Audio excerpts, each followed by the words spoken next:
Today's guest is part of the new generation, pushing freeride mountain biking in a completely different era. Lucy Van Eesteren is a rider out of British Columbia whose style, creativity and progression have quickly made her one of the standout names in freeride today. From massive jumps to darkfest sessions to video projects, formation and the evolving culture of women's freeride, Lucy represents where mountain biking is heading next. In this episode, we talk about growing up in BC, mentorship from riders like Casey Brown, social media pressure, bike setup, and what it actually takes to build a career in modern freeride. This one is all about style, creativity, progression, and the culture behind mountain biking. Welcome to the Dynamic Life Cycles podcast, Lucy. I hope everyone enjoys their listen.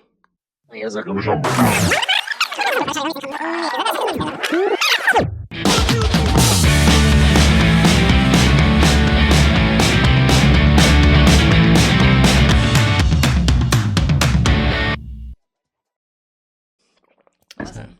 Anyway, we're rolling already. So, Okay. How are you? Yeah, I'm great. How are you doing? I'm good. Did you ride today? We've got the two bikes out there already. Yeah, I actually just dug all day. I took really? my e-bike up to a spa we just started working on, and yeah, woke up like 7 a.m, got there 8, and then just all day till 5 or 4. Yeah. Okay, nice. Yeah. Can you tell me where you're digging, or is it a bit of a secret? Sea to sky? Let's just say sea to Yeah, sky. sea to sky zone. Yeah. Yeah, just something new, something exciting. So Okay. Is it going to be more for like a film shoot stuff, or is it just a Yeah. bit of fun? yeah, Okay, it's gonna sick. be for a film shoot. Nice. Yeah. That's sick. So what else have you been up to? Because I feel like in the past couple of years, everything's kind of exploded for you, craziness. So like, I don't even know where to start with what you're doing, because it's not like you're like crazy racer, crazy free rider, like you do everything. Like Try. where did that influence come from? Like where did you start with all of this? I think the starting point for me was just loving it. Like, I love riding, and I feel like it's such a form of expression, but I'm not super competitive. Like, I don't know if I have that same competitive drive that it takes to be a racer. I admire it so much, and I think it's so sick, but it's just not something I feel like I have just like a super big love and enjoyment of it. Yeah. And I feel like that kind of comes out for me as like making stuff like video projects or builds, or going to events where it has a really open jam format. That's where I feel like I'm like can really just enjoy riding and being in the community and stuff. So yeah, just enjoying riding, as you say. It's like there's no pressure to do anything apart from you wanting to do it. Yeah, 100%. So like, did you start riding at quite a young age, or were you? Yeah, I started riding when I was 2 on a bike, I raced some BMX when I was little, and then I liked it. I always thought biking was cool. It was always one of the many things I was interested in, but I didn't love it until I was in my later teens, I think. Okay, Yeah. interesting.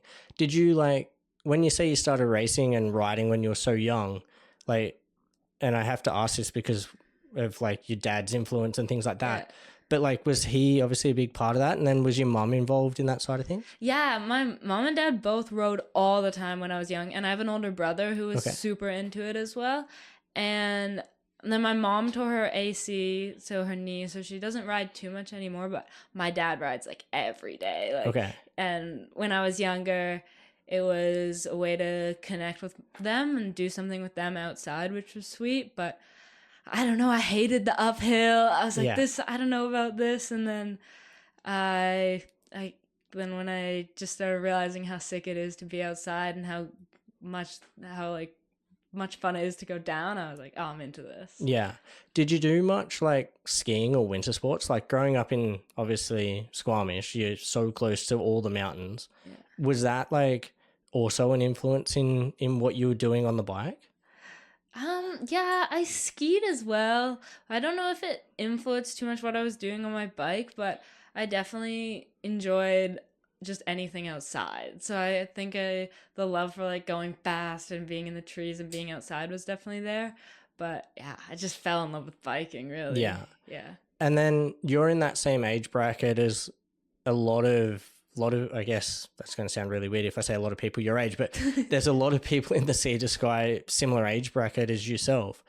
Like people like Jackson, Emmy, like there's quite a few girls, to be honest, in that world. Yeah. When did you start to link up with them? Um, I've known, I used to race like the BC Cup series, and I guess that's where I met Emmy, and I've known Jackson since I was pretty little. Yeah. And just through school and all that stuff, because we were both out of Squamish, and yeah, I just met all those homies through that. But yeah, Emmy is like one of my closest friends. She's such a joy to be around, and I think it's super sweet because we have a connection like very separate from riding. We don't really ride too often together, so Yeah. it's really cool to make friends through like the scene for sure. Yeah, definitely. Yeah. Like, it's interesting you say you don't ride much with Emmy, but her personality is obviously so bubbly and like it's insane. But yeah, it's kind of funny that like you're both on this professional, like whatever you want to call it, bicycle path, cyclist path, but then you're in so different worlds of what she's doing to what you're doing. Yeah. It's definitely, it's funny because I'll do some pedals with her and she's come to some jump sessions and we switch it up, but we're definitely doing different sort of training and different sort of stuff like that. So we meet up and do fun stuff. Like we met up the other day and we go to concerts, or we paint pottery, or we do like random other stuff, because we're both big believers in like the balance of it all. Like riding is so cool, but if everything becomes sicker when you start to like do everything. Tell me a little bit about that, like that balance for you, because I feel like it's so easy to get trapped into like one style and one thing, but with what you're doing, the whole point of your style of riding is to have that style and that personality, and it's not racing the clock. There is like the ability, I guess, to be able to like do whatever you want with the bike. Yeah. Like, tell me a bit about the balance side of that, though. Yeah, I would say I think a lot of the ideas I have and the kind of what I want to do next and what I want to try, a lot of that comes from when I'm not riding. Yeah. And I think just like enjoying parts of life that are like more of the yin, like the calmer and the good ways to connect with your soul and connect with other people, like help you just feel more well-rounded and not like you're putting so much onto one thing. And I think stuff like that does make you a better rider when you're able to disconnect as well from it. So I try and keep a good balance of other things I enjoy doing, and it also makes like time off easier, like whether it's decided or it's forced like because of injury or just weather. Time off's a lot easier when you have stuff you enjoy outside of riding. So, yeah, it definitely stops that like identity crisis when you're hurt, or as you say, like if the weather in the middle of winter and it's like bucketing with snow and you can't do anything. Like do you ski? Do you do I definitely ski, not as much as I probably could or should, living in North Van, but there's been some bad seasons. Yeah, the past couple definitely have, and it's like growing up in Australia, you literally, I would take November off the bike, 100% off the bike. Yeah. I did a lot of racing and things growing up, and it was always like when November hit, it was 100% off the bike, don't touch the bike, just go and do whatever. Yeah. Because if I didn't do that in November, I would be 100% on the bike all year. Yeah. Like not even just season, but like all year. Like 12 months of the year you could ride your bike. It's kind of, I guess, very similar to growing up in, say, like LA type weather, California. For sure. And it's like, it's really cool to be able to do that. Yeah. But very easily you can get bored with just riding your bike. Totally. It's hard to find the balance. Yeah, exactly. Yeah, when it's such easy access, you can just grab it. I can't imagine that's the sweet part about growing up in Squamish, is you do get kind of a bit more of the forced time off, which I think is so good for everyone. Everyone should take a little bit of time off, because it must have been crazy being able to ride 12 months a year. Well, yeah, and it's like, it's funny because if it rained, you would get like one rainy day, maybe 2 rainy days, and then it'd be back to being sunny again. So you'd be like, I don't need to ride today because tomorrow's going to be sweet. Yeah. And then the trails actually get better because Yeah. obviously the water. And it's like, it's just interesting to now live here and actually have different seasons and have to wear like actual Gore-Tex and stuff like that. Like in Australia, I never owned Gore-Tex. Didn't even know what it was. Did you visit Canada before like deciding to move? No, came over here originally just to work for 2 years and visit and hang out and obviously the Sea to Sky is pretty famous for mountain biking. Yeah. And then it just like snowboarded from there in lack of better words, but just like eventually grew into something more and now I'm working at Norco Bikes and a ton of other different things and it's like, pretty cool. Sweet. So that's awesome. Tell me, go I was ahead. going to say, tell me a bit about, you just mentioned like the balance and the yin and things like that. When you're talking about the film shoots and that type of thing, what influences you on those? Like, I feel like a lot of the ones that you've done are very much that like skate vibe, your whole outfit, like everything you're into, like I feel like has that sort of skate vibe that was maybe 15 odd years ago when you look at the skate videos. Yeah. And what's influencing you now to be able to do that? I feel like I'm just so drawn to that sort of era and that sort of, I've just always been inspired by people who just seem like they're enjoying what they're doing so much, and I feel like that comes across so hard in skateboarding. And I like when it's fast paced and entertaining to watch, and I love stuff like that. I like surf, like football, and like I like all the kind of like that type of stuff. I think has a really nice, it captures a really good feeling. Yeah. And so I try and pull from stuff like that and I try and pull from like things that I like the look of. Like I love the look of fisheye. Fisheye is one of my favorite things ever. And I feel like you see that so commonly in skate and older stuff and it's so I try and just keep it what I'm enjoying watching, and that gets me stoked. Yeah, definitely that like late 90s, early 2000s vibes. Yeah. I feel like that was like, even in like BMX, like dirt jumping and that type of stuff, like that fisheye was everywhere. It was crazy. So that's who else was like a big influence on you when you were coming up? I know you had a couple of big mentors and obviously still do. Like tell me a bit about that. Yeah.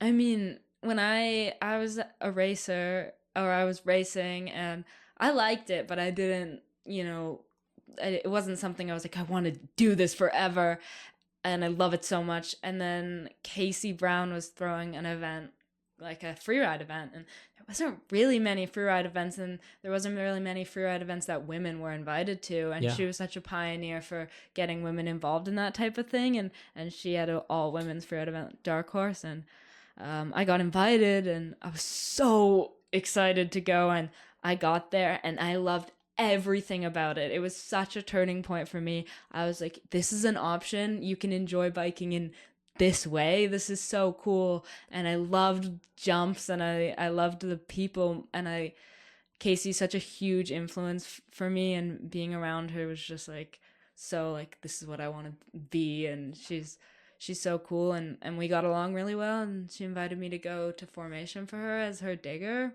And so we did this big road trip for a couple months or a month, and drove all the way out to Utah, and like, stopped in Farwell Canyon and did a bunch of stops, and I got to hang out with her and her crew, and I was just like, I felt like I was like dreaming. I was so hyped the whole time, and that seeing Freeride like as just someone who I was just like there, and I felt so lucky and such a privilege to be there, and getting to see the community that way was so awesome, and I just fell in love with it, and it was super inspiring. Like Casey's so cool, and Vero's another one of my huge inspos. Like I love Vero. I love what she's doing with the sport. Like it's what I want to do. She makes sick videos. She does sick builds.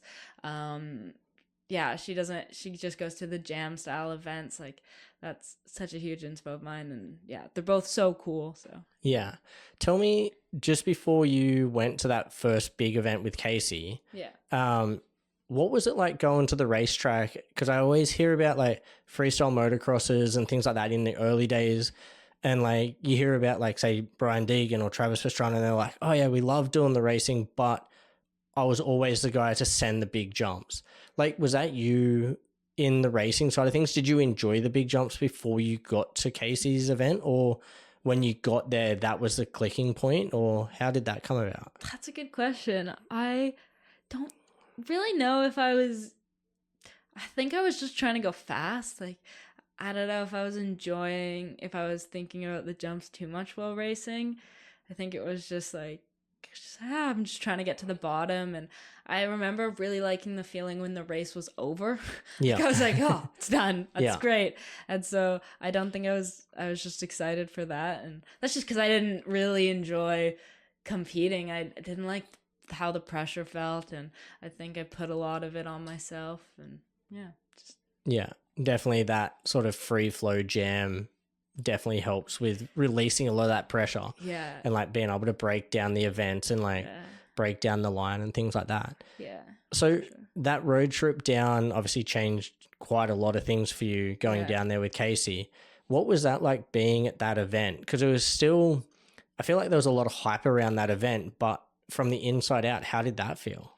Well, it was crazy thinking of formation now, it obviously isn't like an event anymore because the women are in for Rampage, which is so rad. But it was so crazy because they were doing the same thing. Yeah, you were still building a full line top to bottom and dropping in, like having a comp run. It was like the same thing, and I think it was crazy to be there. I felt like I was a small fish dropped into like a massive pond. I remember standing at the top of some of those features and being like, no way. And riding in the desert for the first time is such a trip. Like, it's so exposed. There's no trees. It's so dry and slow, and you're dropping so much elevation so fast. Yeah. So it's such a different feeling, and I definitely felt I was like, but it was scary, but I don't know. So you did a bit of riding down there? Mm-hmm. Yeah. So when you say that it's so slow, because you see some of the stuff that they're doing down there, tell me what you mean by that, because I feel like for somebody listening that just watches it on TV, it looks like they are going quite quick, but like, but like, I understand when you say it's so slow because of the size of the features. Yeah. Compared to, say, if you're in the bike park or that type of thing, like I'm sure the actual speed is different. Yeah, well, it's just I find in the desert, and not to say you do this for every feature built, but there's a lot of braking involved, especially when riding those like top to bottom lines, because it's just so steep and cliffy, and you're dropping like all this elevation all the time. So I was pretty much breaking into all the drops and all the stuff you're hitting because you just have to. You're coming down so fast, and that's a different feeling, I think, than a lot of the riding I've done previously. A lot of the times it's trying to gather as much speed as you can. Yeah. So it's just different, and it's a whole different ballgame riding there. I think it's scary. If you mess up, it's at the edge of something. So, and I feel like it must be so different not having trees to gauge your speed, because like I feel like for sure all of the things that I've done, it's so easy to be like, all right, I can feel my speed by how fast the trees are coming past me, versus like when you are in those like super open areas, whether it's in the desert or like a big grass field or anything like that on a ridgeline and there's no trees. That's the thing that always throws me off, because I'm like, I actually don't know how fast I'm going. Like, and you almost feel like you need to put like half a crank in to feel that speed. But like, is that sort of something that you were learning down there? Yeah, it's definitely weird not having trees to judge your speed. Trees help a bunch, and they help with protection from the elements as well, like the wind or whatever's going on. Like having a bunch of trees is so nice, and and it's definitely harder to judge the size of things. Everything looks like, you can tell, especially when you're filming in the forest, how big something is and how fast someone's moving, because you have this like stagnant stationary thing. background. Yeah. But in the desert, there's really nothing like that. So it's so hard. You go there in person and everything's massive, and then you see someone's video of it and it looks like doable and chill, and then you get to it and you're like, oh my gosh. So yeah. So is that a plan for you? I was going to ask about this later on, but we're perfectly on this topic. Is that a plan for you to end up in that world of that big air sort of free ride type of thing? Yeah, I don't know. I would love to do it. I would love to do Rampage for sure. And whenever that timing works out, or when the stars align, I'm not in a rush. I'm just taking my time and taking it when it comes to me. So yeah, and I think for like the overall plan of what I want to do, the dream would be to create more videos. I would love to be creating really like longer, cooler, unique pieces and builds. Yeah. That would be like, I love that. And I do love events. Like Darkfest is one of the best weeks of the year. Events are super cool as well, but yeah, I want to focus on the creative side of it.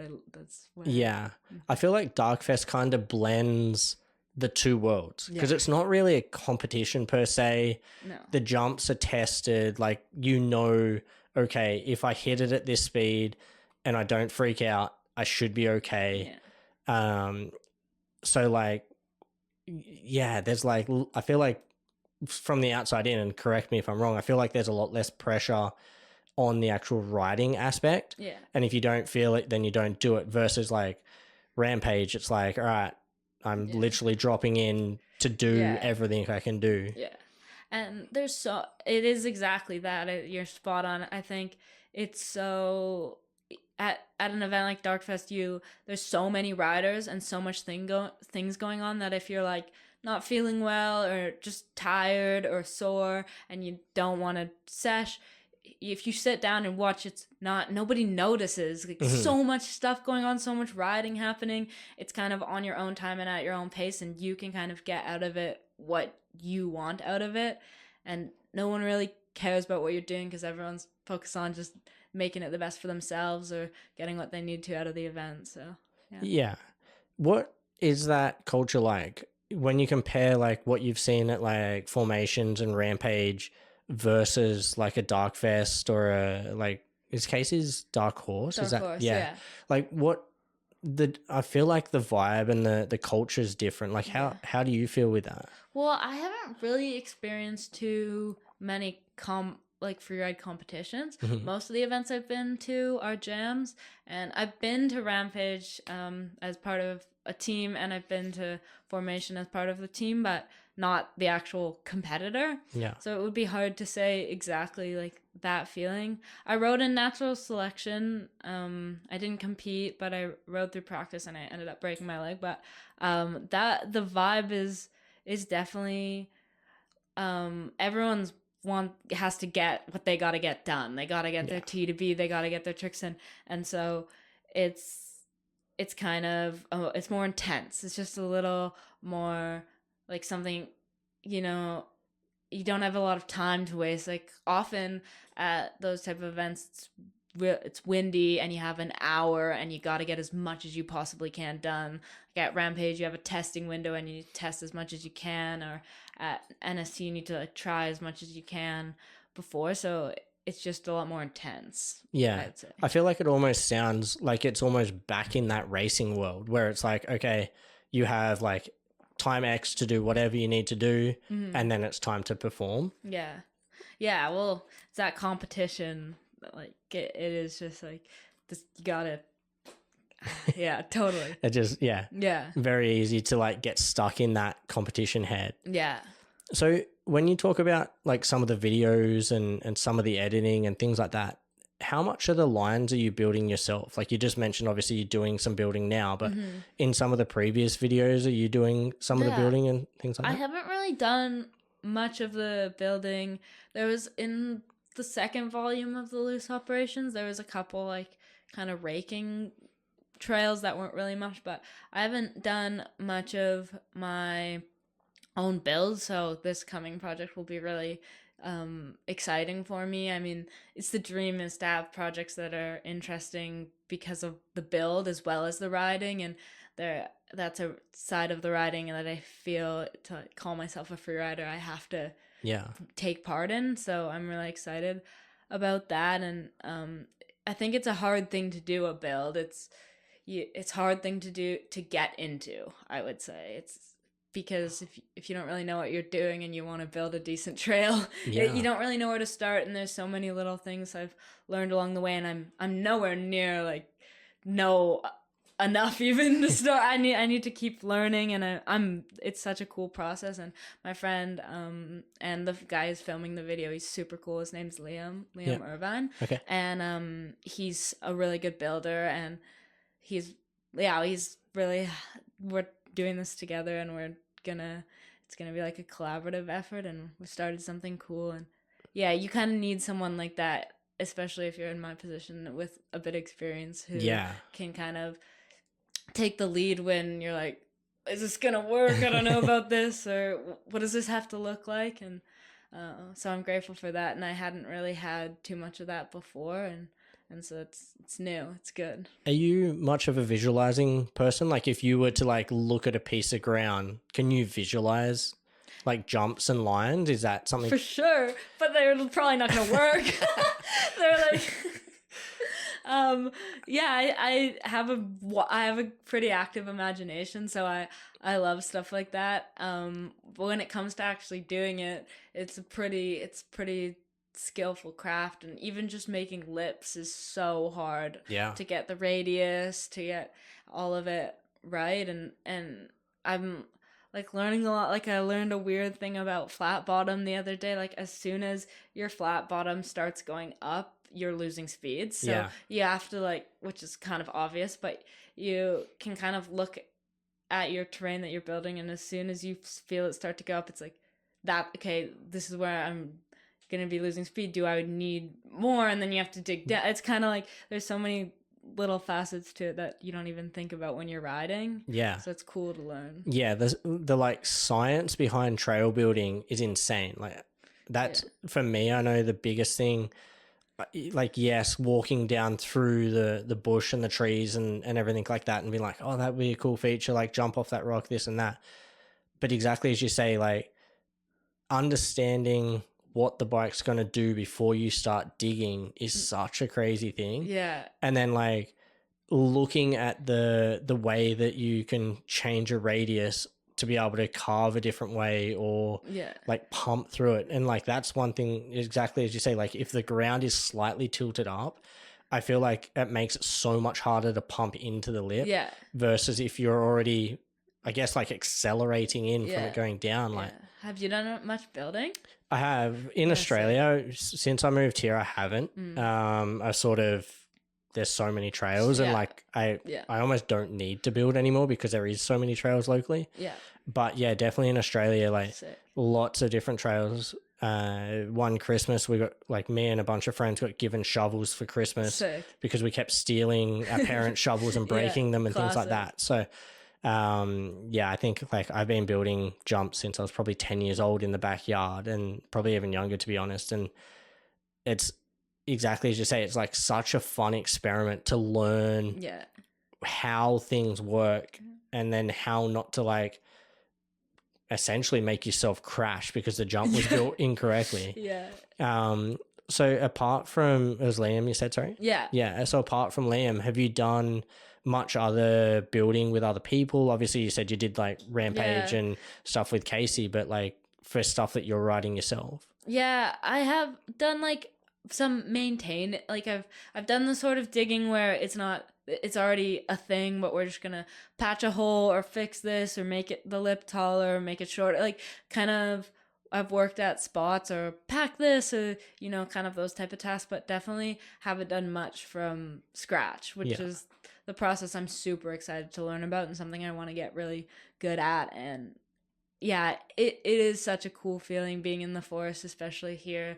The trees are so tall, and we spent like, yeah, we dug all day yesterday too. We spent like 12 hours out Yeah, wow. there, and or like 10, but we were like going, and yeah, it's just you feel so tired and good after. And Yeah. I would love to do way more of that. Yeah, for sure. When you're out building and things like that, are you also in the gym and are you training for the riding aspect, or are you just like balancing your efforts? Yeah, I train in the gym a fair bit, especially during the winter. I start to kind of not do as much when it gets into summer, just because I'd rather spend a day moving rocks or hiking my bike up than Yeah. in the building. But yeah, it's a balance for me. I try not to like focus too much on being too regimented, and I Yeah. like to have like a pretty open mind and schedule for whatever the day will bring. So Yeah, definitely. yeah, It's an interesting question because obviously growing up racing and then talking with a lot of racers and being surrounded by a lot of racers, it's always an interesting balance to find when you talk to someone like yourself that's in that free ride world or any of that type of thing, where it's like you obviously need to be extremely strong for what you're doing, but then because you are building the trails and you're doing so much exercise in general anyway, it almost cancels out anything you do in the gym. yeah, So it's like, yeah, yeah, and I think that there's definitely benefits to being in the gym, and everyone's different. So I think I talked a lot of my friends that are racers have way tighter I mean, they all have a tighter program than Oh, I yeah. do for sure, but it's sweet, and I feel like I use different muscles too. I like when I go riding it looks a lot different than I'm like, no, a lot of the times going to one feature and just doing it as many times as my body will allow me to, or before Yeah. I have to go. And then you get all the hiking muscles ready and you go pedaling and you're like, oh my God, I'm so unfit. But it's just, you've just been doing Just so different different. things. Yeah. Yeah. So tell me a bit about the storytelling in the videos and stuff like that. You've obviously done a couple of like the well, I'm mental blanking, the Yeah, I did loose loose operations. operations and things like that. Yeah. And then you've also done some stuff with like anthills and that type of thing. When you're doing your own ones, are you sort of directing in the sense of how you want that story to be told, or are you allowing more of the filmers and the editors to tell that story? Or I guess you're kind of working together of some description. I think it's definitely collaborative. I think you want everyone on board to see the vision you do and be stoked on that, and you also want everyone involved, or I want everyone involved to be stoked on what they're making and what they're a part of. So I try and collaborate as much as possible. Just everyone sharing ideas. We're bouncing off of each other. We're finding a creative vision that works for everyone involved, and yeah, it's kind of how I do it. And I like to not get too caught up in one idea or too caught up in one thing or how I want something to look, and kind of always be like zooming out as much as I can, and just being excited for anything that could happen or any ideas anyone has. Yeah. Yeah. How does it feel much different when you're working with someone like Anthill versus doing your own sort of private stuff? For sure. I mean, I think when you go into a project with like they know what they're doing. They have a Yeah. vision, they know what they want to get. They know kind of what trails they want to ride or what they want to do, and they're so dialed. Like there's a bunch of them. They're setting up cable cams. There's also a drone going. There's someone on sound. Like they're just a tight ship, and so it's a different vibe because it's both of them are so fun because it is fun to just kind of be like, oh, this is what we're doing. Yay, this is so fun. And it's also more intense when you're the only rider. Like the projects I've done with Anthill, it's been like me and Brett or me and Patricia has and Vin, like crews of people, and kind of takes the pressure off. But when it's just you, it's pretty easy to get pretty involved. Like can I see the shot? But I do like seeing the shot because I think that's what you're like. You can only sometimes something feels so dorky and lame, and then you watch the shot and you're like, oh, Yeah. that was actually sick. Or something feels so sick, and you watch the shot and you're like, why is my elbow like out like that, and my knees? You're like, oh, so stuff like that is good to if you're a perfectionist. But when you're working with that many people and that much crew, there's not a lot of opportunity for like, I'm gonna do this 80 billion times. Yeah. Yeah.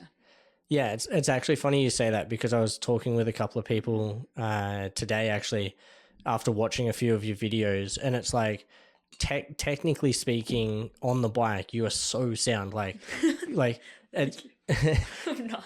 well you are in the sense of like where your hand placement is, where your elbow placement is, and it's like obviously yes you've probably ridden that feature 10 plus times before you've put that in the shot, but it's like it also comes so naturally. So it's kind of cool to hear you say, because I've been on the same thing where it's like you watch the video and you're like, oh, that didn't feel anything like I thought. And then it, like the opposite where you're like, I felt like the biggest goofball, and then it looks sick. And it's like, it's kind of funny that you say that because I feel like the behind the scenes of some of these video edits, it's like, I don't even know how to explain it apart from exactly that. It's like, it's so different to how you feel on the bike. And it's hard to get that relation of like, okay, if I move my body this way and do this, it's going to make it look this way on the film. Yeah, it's super hard, and there's always things that you want to do where you're like, if I could do that, it would be so sick. Like, and it's hard to, or you see a feature and you envision a trick and then you try it like a bunch of times, and sometimes you don't get, like, there's so much that goes into it that people don't see. And yeah, it's hard because there's been like times where I've been trying to do this straight and I feel so sick, and then I watch it and there's like no movement. And when I feel like I'm not really liking the clips I'm seeing, I always remind myself to get aggressive. Like as aggressive as I possibly can, because for me, the style of riding I like is like when someone's moving across the trail and like has so much movement and so much play in their riding. I'm like, oh, yeah. So that would be what I try and do. I'm like, okay, get more aggressive, like get into it. Yeah, I completely agree. Like super aggressive, but not rushed. Yeah. Like when it's rushed, I feel like it's just super chaotic and it just, I don't know, doesn't look that great in my eyes. Yeah. But that really aggressive, like dirt flicking everywhere, like bike confident. is like, yeah, just like not destroying the bike like Brage per se, but like just really like exactly as you want it, how you want it, where you need it. Yeah. That type of thing I think is really cool to see. Yeah. When you're on the film shoots by yourself, doing the riding yourself, how do you get yourself in that like mental space? Do you have other people there riding with you that aren't being filmed, or how does that work? Yeah, it depends. Sometimes there's other people. Sometimes I have friends that come out for a couple days of the shoot, or homies. For On the Loose, the most recent one I did, I had one of my like childhood best friends who also is an insanely cool photographer come out and shoot photos, and she was such a fun vibe to have. And I normally get along super well with the filmer, but honestly, music, like I will mostly be riding alone or with people and have headphones in, and I'll be like getting really into it and hyping myself up, and a lot of the times sometimes if I get a little angry, like a little hungry, a little like it can help me kind of lock in a bit more, tighten up a bit. Yeah, interesting. Yeah, it's always funny because I always found that the hardest thing. If I was doing any sort of filming and I'm the only person riding, no matter how good the filmer was and how good friends and buddies and everything like that, I always felt like my ceiling of riding was lower. I just never felt like I could just like fully vibe. Totally. Which is interesting. I agree. I mean, it's hard to lock in fully when you're like just doing it alone. I definitely think part of the beauty of riding and the fun of it is sharing it with people. So it's a different type of feeling. But yeah, music helps me feel like in it. Yeah. What sort of music are you going to for that type of stuff? Mostly rap, like mostly. I'm a big L fan. Big L is Okay. my all-time favorite, and yeah, I like all type of like old kind of hip hoppy and I like Afro Man a lot. Yeah. Like Afro Man gets me hyped, and yeah, stuff like that kind of like Yeah. gangsta type vibes. Yeah. If you haven't been, you have to go down to Portland. Is it Portland? I'm pretty sure. Or is it Seattle? Might be Seattle. And they got the music museum down there. Yeah. And there's like a massive, like from day one of rap, like all the way through. It's That's insane. so sick. I have to go check that Yeah. out. Next Have you time. been there? Yeah. Yeah. Yeah. Sick. It was when we went down there, it was just after Christmas. And like when I say after Christmas, this is probably, I don't even know, 5 years ago now, maybe. Yeah. But when we went in, they had like a guitar Christmas tree. No way. Yeah. So What kind of music do you listen to? mainly like the punk rock, Yeah. like Crusty Demons of the Dirt Yeah. type stuff. So it's like, yeah, that's my main go-to. But when you're talking about like Afro Man and everyone else, I'm like, oh, that just instantly popped a memory in my head of that Yeah. music museum. So yeah, next time you're down there, you have to check that out. I will for sure. Tell me a bit about bike setup. You've obviously, you were specialized now. Yeah. You got a few other cool brands on board. Yeah. When I talk to, let's say, racers about this stuff, they're obviously very particular about what they need. I'm trying to think how I word this without making it sound like free riders don't care about their setup, because I feel like they do. And I know talking to certain free riders, they're almost more particular. Yeah. How do you go with that? I like Pretty chill? Pretty chill. Stiff and slow. Okay. Stiff and slow is good. Stiff, slow, a lot of PSI in the tires is what I normally go with, and it's sweet. Like, I wasn't really sure how to set up a trail bike, so I took the suspension out of the box, and the Marshall suspension's so good, and I put it on the bike, and I was like, I don't really know how to set it up, and I just went riding. I didn't even change anything. I was like, oh, I'll just see, and I liked it, and I think it's still maybe like that, and I'm not too particular. I care about what's on my bike. I don't want to be misconstrued there, but I also think everything's so good and so dialed, and for events where it is pretty consequential, like Dark Fest Backwoods, where you've got to have the right setup, I definitely make sure it's like pretty much locked out and as slow as possible, and then usually pretty safe. Yeah.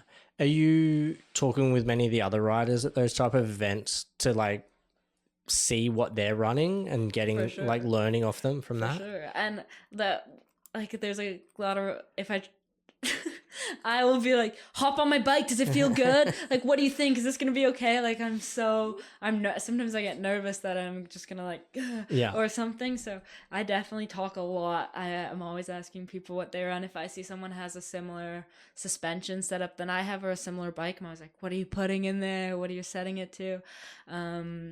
Because I'm also always open to switching it up and trying something new, like, to see if it's better and to see what other people are doing. So do you, that kind of answered already what I was going to ask you. I was going to say, do you experiment much with changing things, or it's just like pretty much as stiff as you can get it, as slow as you can get it? I've been experimenting a bit with my rear shock, like compression wise, and maybe even like have it a little sped up to have more of like dynamic movements, and trying to, because I feel like sometimes with stiff and slow you can have a pretty stiff pop, which is sometimes hard for tricks. So I want to have more of like a pop. So I've been playing around with it, but nothing too crazy. Yeah. I always found that, like, coming from that racing background, I always found that my bikes were always like not soft by any means, because they have to be stiff for the speed you're traveling, but quite fast in the rebound. And then anytime I jumped on a let's call it a free rider's bike per se, I'm like, how do you ride this? Like, I don't even think I could get it off the ground. Like, they were so slow in that rebound. But do you find that, like, depending on the course, are you changing things? Like, if it's a smaller jump setup, when I say smaller jump setup, we're still talking double extra large jumps here. But when you're looking at, say, like Dark Fest versus like a a joyride style of course, or if you're in the trails and trail riding? Yeah, I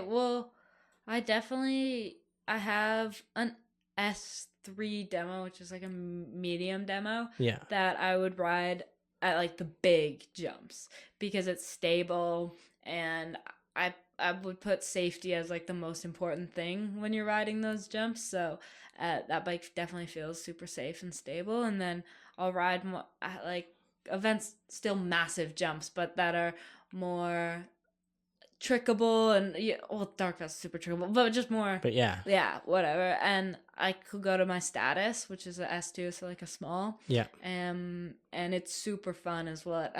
It's a little bit more playful and has a little bit more like of a free ride bike feel, whereas the demo's like still a bit racy. So I play around with it, kind of more switching around the bikes and not as much as the suspension. Yeah, you go, more bike specific, Yeah. and then the bike is already preset per se.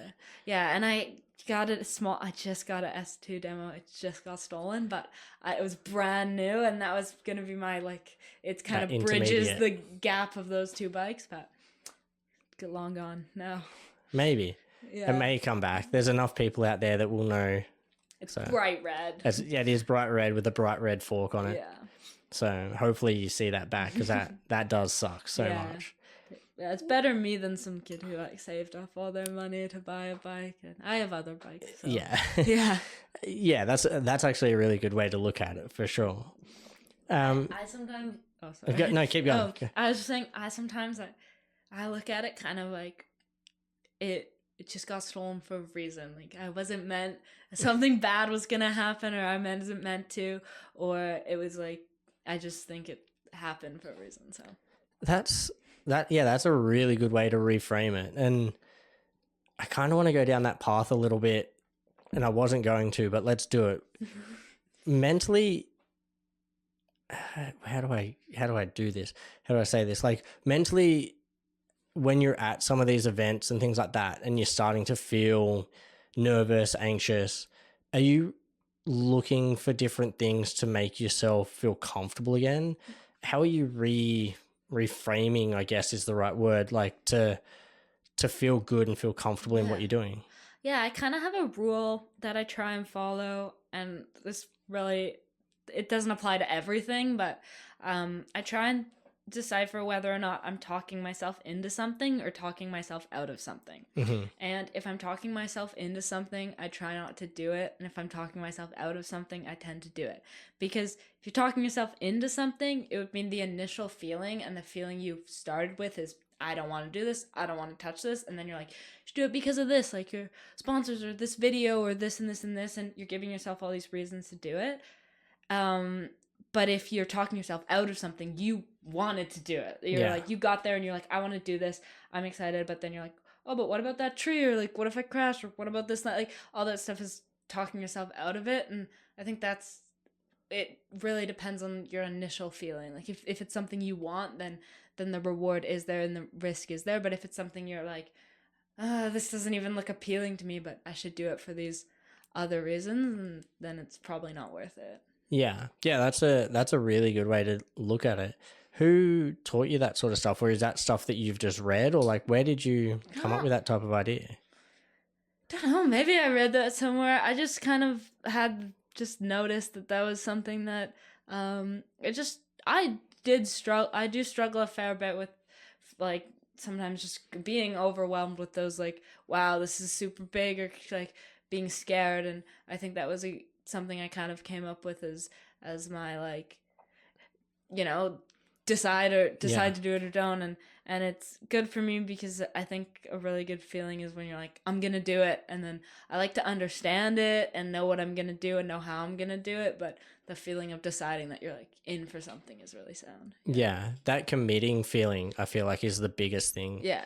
I know, especially with myself and doing certain things, I'm like, all right, I know if I tick all of the boxes leading up to it, then I'm going to be fine. Yeah.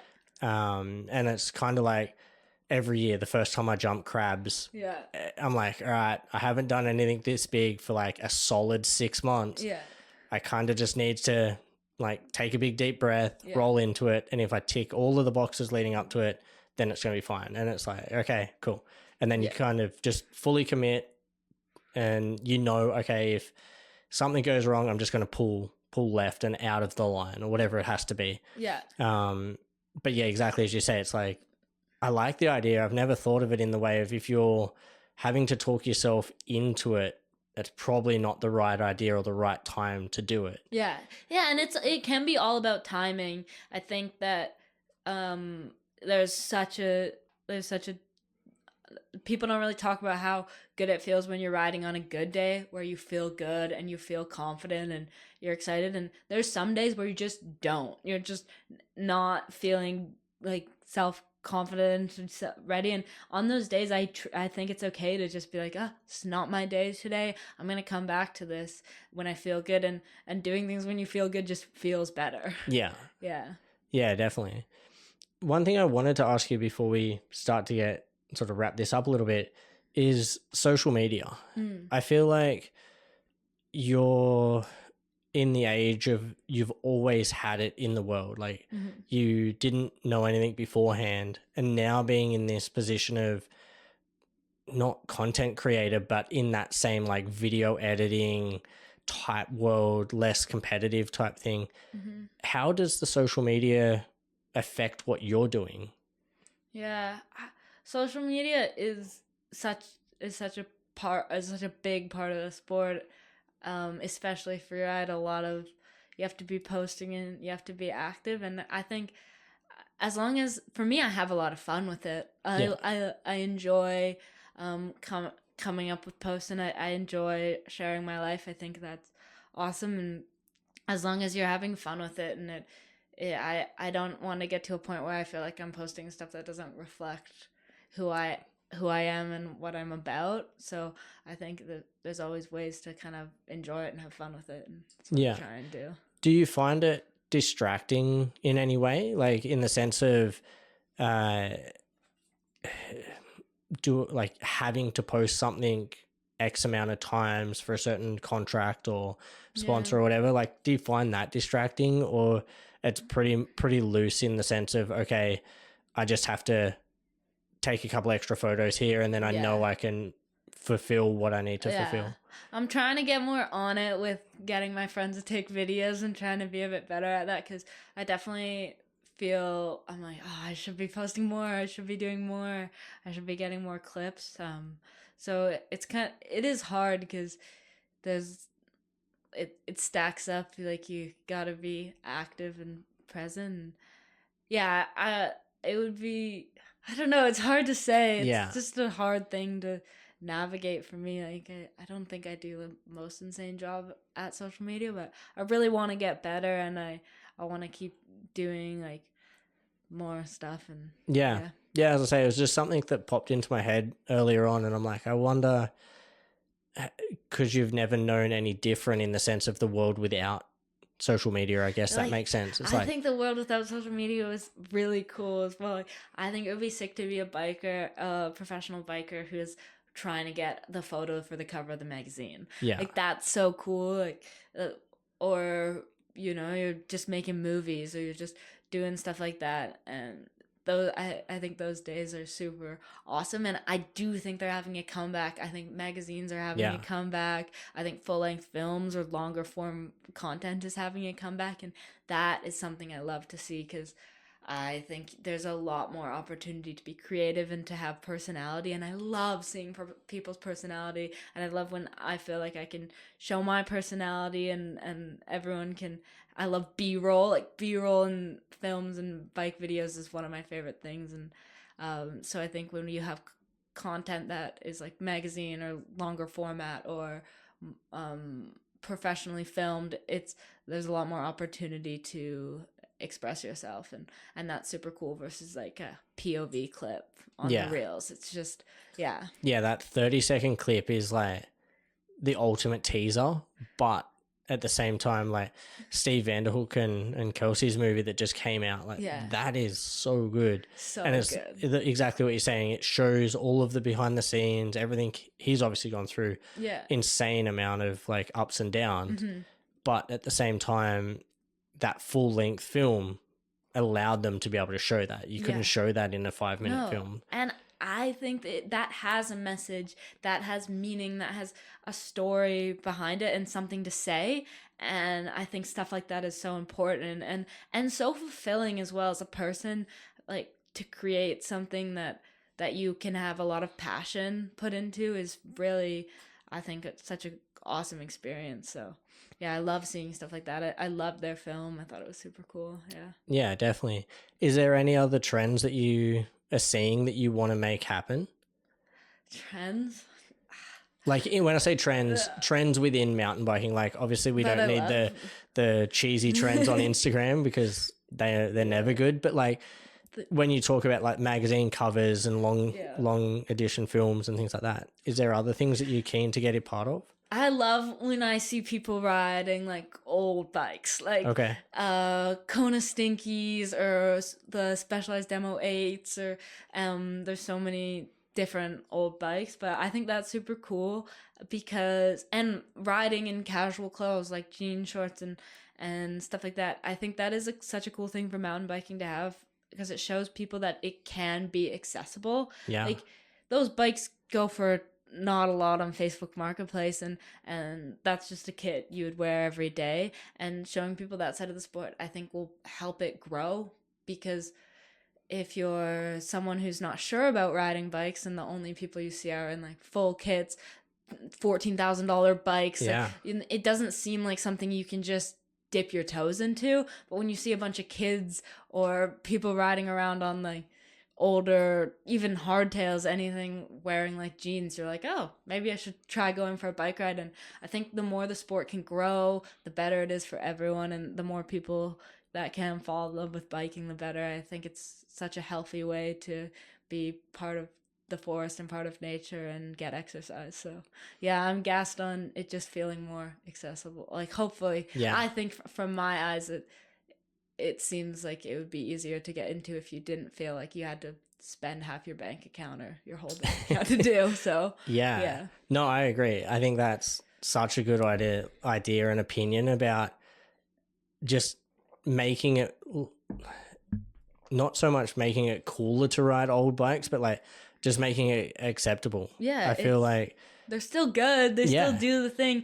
And if you're not going to ride every day of the week, or like if you're feeling like you want to ride once a month, you can still do it, you know? Yeah, I've got a ton of friends with like old 26-inch downhill bikes. So sick. And it's so fun. So like cool. They're guys they're old enough that they raced 26-inch mountain bikes back in the day, and now like they have them just to have them. Yeah, they're awesome. They're like, some of the ones are super specced out with like the old school parts. Yeah. But the bombers with like the chicks on them and the yellow rims. Oh, that's so sick. Yeah, the old Mavic wheels are really cool. Yeah.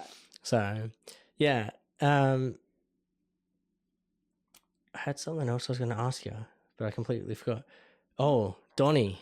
Yeah. we have to touch on Donnie. Yeah, of course. Tell me about this myth legend. You kind of mentioned him a little bit at the beginning, and when I mentioned to a couple of people that you were coming on, literally everybody that I mentioned it to, they're like, oh, you have to ask about a dad. Yeah. Why was everybody talking about him? My dad is such a G. My dad is so cool. And he's very beloved. He's an awesome guy. He is 7th time national downhill Canadian champ, or I think that's the title, and he is turning 60 this year. So it's a really cool feat in my eyes. And the other day I'm sitting in the living room and he comes and he's like, I think I'm done downhill racing. And I was like, oh, really? How come? He's like, I'm going to start moto racing again. How many people like in that part of their lives are saying stuff like that? Like going from downhill bike racing back to like track moto riding is insane. And I think he's been such a big inspiration of mine, because he really showed me that you don't have to grow up. You don't have to grow out of the things you love. And he is an adult. He does adult things. He has a job, but he also has so much fun, and he makes the most of every single day that he has. And I think that's so cool. And he's so fast. Like so much faster than me. He loses me all the time, and I think it's cool for him that I'm super into something he loves. I think it's fun for both of us to have a connection like that as well. So yeah. He's a G. Yeah, that's sick. Yeah, it's quite funny. I had a couple of people be like, don't worry about Lucy, get Donnie on. Don't worry about her, like, she's cool and all, but like he would be the funniest. He's kind of, yeah, he's maybe makes sense. Maybe in the future we can get him in and go from there. Yeah. Yeah, he's a good guy. He's fun to talk to. Yeah. No, definitely. Yeah. All right. Well, on that note, thank you for coming down. Oh, thank you for having spending me. the hour. Yeah, no worries. That was awesome. Yeah, cheers. Yeah. All good. So thanks. Wow, that was sweet.